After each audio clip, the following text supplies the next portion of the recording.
Hello buddies, I have this delicious recipe to share with you all today. It's my cream croissant recipe. Like if you're looking for something to use to attract your customers, to keep your customers coming back, this is one of the best recipes you should try. Do you want to know what? This particular croissant, I made it and within 5 to 10 minutes everything finished. Yes, one person even got like 5. Okay, so to make this, you start with 1 kg of flour, 70 gram of granulated sugar, 20 gram of milk powder, 14 gram of salt, and 12 grams of instant dry yeast. Next, you go in with 500 gram of room temperature water. Okay, then you can add about 1/4 teaspoon of nutmeg powder into the mixture. Then you add in 1 teaspoon of milk powder flavor, or you can use any flavor of your choice, fine. Okay, so next you go in and combine all this together. Just make sure you combine everything together. After combining, you add extra 60 grams of water, making it 560 grams of water. So combine everything together, adding 50 grams of margarine, and then mix. Transfer this onto your work surface and knead this thoroughly. Okay, if you have a mixer machine, you can use it, but if you don't have, you can just make do the way I did. So I had to knead this very well.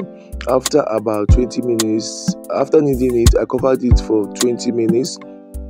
Then I came back to it and started kneading it again. Okay, so I needed this till I'm sure I got this to window pane test. Okay, passed.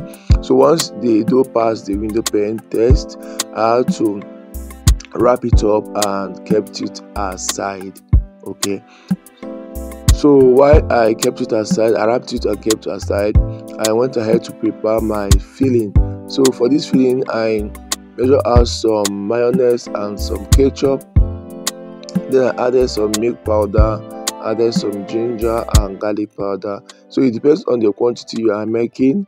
The bigger, the more the ingredients. So next I added some salt and dry chili pepper.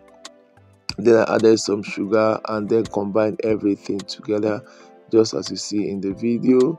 Then I set this aside. You can see how creamy, and this tastes so delicious, guys.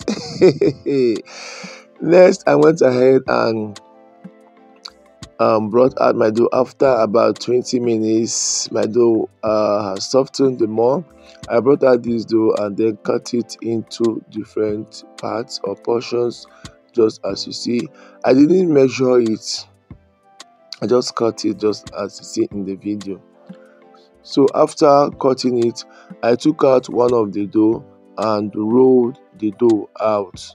Okay, I just took out one of the dough and rolled the dough out. Okay, my special greetings goes to you, Kike Lemon.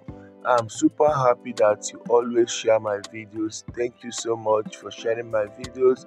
Thank you for always following and engaging on my videos, for the likes, for the comments. I'm super grateful. And to you all my amazing followers, I am so happy to have you all here. Thank you for always engaging on my videos. So once you are done flattering this dough or rolling out this dough, you take out one of the dough and then apply some margarine, or you can also use butter. Apply this on the dough, then place the second dough on top, apply the margarine again or the butter again on top, just as you see in the video, and then place the third flat dough on top. So I use 3 of these dough at a go. Okay, so once I was done rolling it out, applying the butter and then placing on each other, I rolled it out again. Then I cut it just this way you see in the video. Okay, if you don't want it to just shrink like this, you can put it in your refrigerator or freezer for some minutes, so that it's going to chill before you can roll it out so it will not shrink. Now you apply your filling. Make sure you pinch it so that it doesn't pour out, then you roll it out or roll it up just this way. Just watch, apply the filling, don't put too much, okay? Then roll it this way, pinch all the edges this way so that you close it up. Then you're going to fold it just this way, just the way you make croissants, okay? Now everything is done. You place that on your baking trailer with a baking paper, cover it up to rest for 1 hour to 1 hour 30 minutes depending. And once they are ready, you pop that in your preheated oven and bake at 150 degrees for up to 40 minutes, or depending on your oven temperature. Once they're out of the oven and are still hot, you brush with some butter or margarine and you are ready to enjoy this. Serve this and you are good to go. Thank you all.